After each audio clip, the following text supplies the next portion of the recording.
भारत सरकार को भारतीय नागरिकों से करोड़ों रुपए का टैक्स मिलता है और इसी भारतीय नागरिकों के टैक्स से भारत सरकार IIT, IIM, research and development institution ऐसे उच्च शिक्षण संस्थान स्थापित किया जाता है। किस उम्मीद में?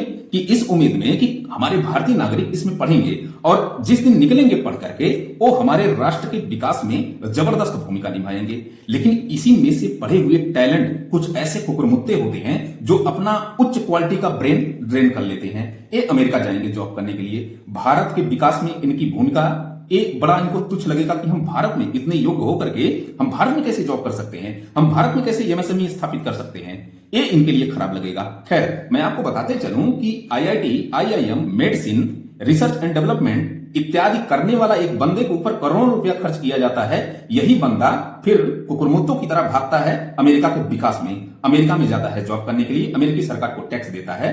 कुछ ये बोलेंगे वहां से तो धन प्रेषण आता है ना भारत में, अमेरिका के द्वारा सबसे ज्यादा, अमेरिका से सबसे ज्यादा रेमिटेंस भारत को प्राप्त होता है, विदेशी मुद्रा भंडार बढ़ता है। अरे गुरु, अकेले वो भेजता है। इतना टैलेंट व्यक्ति जो हम पैदा कर रहे हैं, भारत सरकार जो पैदा कर रही है, इतना टैलेंट, इतना कुशल व्यक्ति अगर वो चाहे तो यहां पर कुछ ऐसे कार्यक्रम स्थापित करे, ऐसे कारखाने या ऐसे जो है वो इन्वायरमेंट स्थापित करे जिससे 10-20 लोगों को रोजगार मिल सकता है, भारत का उत्पादन बढ़ सकता है, भारत की इकोनॉमी का साइज बेहतर हो सकता है, भारत के विकास में बेहतर भूमिका निभा सकता है। लेकिन नहीं, यहां पर वो अपना बहुत गड़बड़ महसूस करेंगे, बहुत ही बेइज्जती उनको महसूस होगी। खैर, H1B वीजा पर थोड़ा सा अमेरिकी सरकार ने कड़ा रुख अपनाया है, इसको लेकर डिस्कस करते हैं। ज्यादा नहीं तो फिर अभी मसाला मूड खराब होगा और कुछ गाली निकल जाएगी तो वीडियो फिर कहेंगे आप लोग कि सर गाली ही देते रहते हैं। खैर, H1B वीजा, पहले तो समझिए बी वीजा, वीजा क्या होता है। वीजा एक प्रकार का ऐसा डॉक्यूमेंट्स होता है, ये किसी देश में एंट्री करने के लिए जरूरी होता है, ठीक है ना। वीजा एक प्रकार का ऐसा डॉक्यूमेंट्स होता है जो किसी देश में एंट्री देता है, वीजा कहलाता है, ठीक। तो H1B वीजा क्या है, मैं आपको बताते चलूं कि जैसे मान लीजिए आपको टूरिज्म पर जाना है, स्विट्जरलैंड जाना मान लीजिए, तो स्विट्जरलैंड आपको टूरिज्म वीजा देगा, देन आप जो है टूरिज्म के लिए, पर्यटन के लिए स्विट्जरलैंड जाओगे। ऐसे अमेरिका है, कई प्रकार के वीजा वो जारी करता है, कई प्रकार के वीजा जारी करता है। उस स्थितियों में जैसे शिक्षा के लिए F1 वीजा वो जारी करता है, ऐसे ही टूरिज्म वीजा वो जारी करता है, ऐसे ही ऑक्यूपेशन के लिए, जॉब व्यापार के लिए वो वीजा जारी करता है। वही वीजा जो जॉब और व्यापार के लिए वीजा जारी होता है उसी को H1B वीजा कहा जाता है, ठीक ना भैया। अब सुनिए जरा, थोड़ा सा इसका बैकग्राउंड भी समझ ही लेते हैं। 1990 के आसपास वहां की इकोनॉमी का साइज बड़ा तेजी से बढ़ा, वहां पर इंडस्ट्रियलाइजेशन बड़ा तेजी से बढ़ा, कंपनियां तेजी से बूस्ट हुई, उनको टैलेंट की जरूरत पड़ी, अमेरिका को, अमेरिकी कंपनियों को टैलेंट की जरूरत पड़ी। और जब टैलेंट की जरूरत पड़ी तो अमेरिकी सरकार पर दबाव बनाया गया कि हमको विदेशों से टैलेंट चाहिए, और सबसे ज्यादा विदेशियों उनके लिए विदेशियों में भारतीय टैलेंट चूंकि सस्ते रेट पर वो मिल जाते हैं, वहां की अपेक्षा ध्यान में रखिएगा, वहां की अपेक्षा सस्ते रेट में मिल जाते हैं। तो वहां की सरकार ने क्या किया कि एक इमिग्रेशन एक्ट 1990 लाती है, और इमिग्रेशन एक्ट 1990 ला करके H1B वीजा का प्रावधान करती है, ठीक है। अब यहां पर जो भी वहां पे कंपनियां हैं वो H1B वीजा जारी करके भारतीयों को बुला लेती हैं।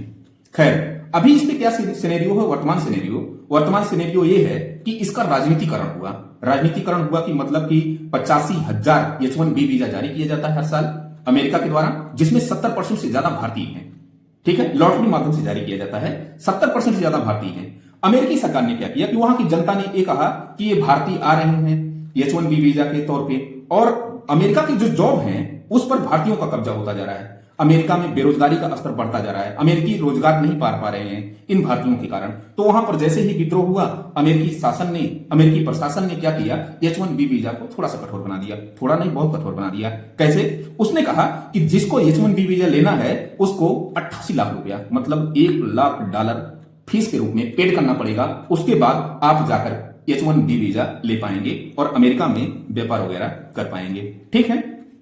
अब मुझे लगता है कि जो वहां की बड़ी कंपनियां हैं, हो सकता है वही H1B वीजा दे करके किसी भारतीय को बुलाएं, नहीं तो जो छोटी छोटी कंपनियां हैं, मान लीजिए कोई भाई, मैं नवीन, मैं मान लीजिए किसी चीज में स्किलफुल हूं, टैलेंट है मेरा है, तो कोई छोटी कंपनी तो नहीं पेड करेगी ना 88 लाख रुपया कि नवीन सर आइए आप यहां पर काम करिए और मैं आपका 88 लाख रुपया पेड करके, मतलब कि $1 लाख पेड करके अमेरिकी सरकार को फिर जो है आपको काम करवाती हूं। एक बड़ी कंपनियां हो सकता कर सके। अरे भाई, सीधी सी बात है कि जो H1B वीजा लेकर के भारतीय जा रहे थे वहां पर टैक्स वगैरह दे रहे थे, अमेरिका में जो है एक अच्छा इकोनॉमिक माहौल बना के रखे थे, वहां की उत्पादन गतिविधियों में भाग ले रहे थे, अमेरिका की इकोनॉमी का साइज इनकी वजह से बढ़ रहा था। अमेरिका प्रशासन में ट्रंप को साला क्या समझू, साला पागल टाइप आदमी है। खैर, अब ये देखिए, मुझे ऐसा लगता है कि जो ब्रेन ड्रेन हो रहा था भारत से, वो ब्रेन रिटेन अब होने लगा है। अब उनके वजह से ब्रेन रिटेन होगा।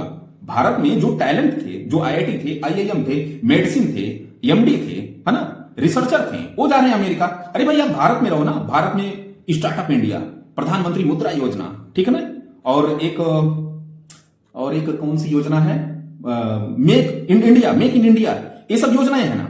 इन सब योजनाओं का आप लाभ लीजिए। आपके तो पास क्षमता है, आपके पास इनोवेशन है, आपके पास तकनीकियां हैं। आप सरकार से और भी इंफ्रा का डिमांड करिए। आप ईज ऑफ डूइंग बिजनेस में तो भारत काफी तेजी से प्रमोट कर रहा है। भारत सरकार इन सब चीजों पर काफी तेजी से काम कर रहा है। तो आप भारत में ना इन्वायरमेंट स्थापित करिए इकोनॉमी का। 10 लोगों को रोजगार मिलेगा, 10 परिवार चलेगा। ये सब आपके दिमाग में नहीं चलता कि कुकुरमुत्तों की तरह आपकी राष्ट्रवादिता केवल अमेरिका में जाकर जागती है। खैर, ये पूरा सिनेरियो था, तो मेरे ख्याल से बहुत ज्यादा दुख की बात नहीं है, सुखद ही होगा। बस भारत सरकार की जिम्मेदारी है कि जो बाहर के टैलेंट स्केप होते हैं, जो रिटेन इतने समय हो रहे हैं, नहीं जा पाएंगे, उनको भारत सरकार संरक्षण दे, उनको सुविधा दे, वित्त पोषण करे उनका, और उनको अवसंरचनात्मक स्वरूप, एक अवसंरचनात्मक एक बेहतर ढांचा उनको उपलब्ध करवाए, ताकि वो उत्पादन गतिविधियों में, भारत की इकोनॉमी में, भारत के रोजगार में पार्टिसिपेट कर सकें।